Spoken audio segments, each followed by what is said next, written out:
পড়ে গেল। বাজার নিয়ে চলে এসেছি আজকে। হ্যাঁ, অনেকক্ষণই নিয়ে এসছে। 100 টাকা হয়ে গেল। বাবা, আমাদের এখানে যা দাম জিনিসের।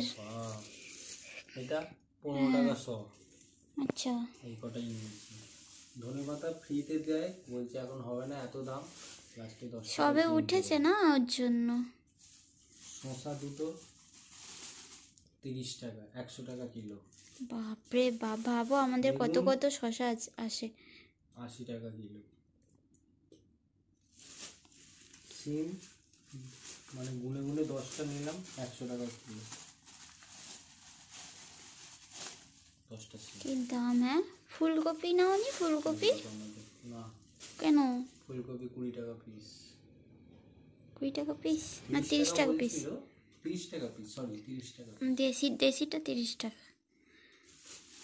আর এই করে টমেটো। বাবা, এটা 100 টাকার। 500 টাকা নিয়ে পেঁয়াজ কলি কটা গুনে গুনে কয়েকটা হয়েছে, ছোট্ট ছোট্ট। এই কি হচ্ছে অবস্থা। কালকে তাহলে কি করবে? কালকে তো মাংসটাই করবো সিম শুধু। ভাতে দেবে, মাংস হবে।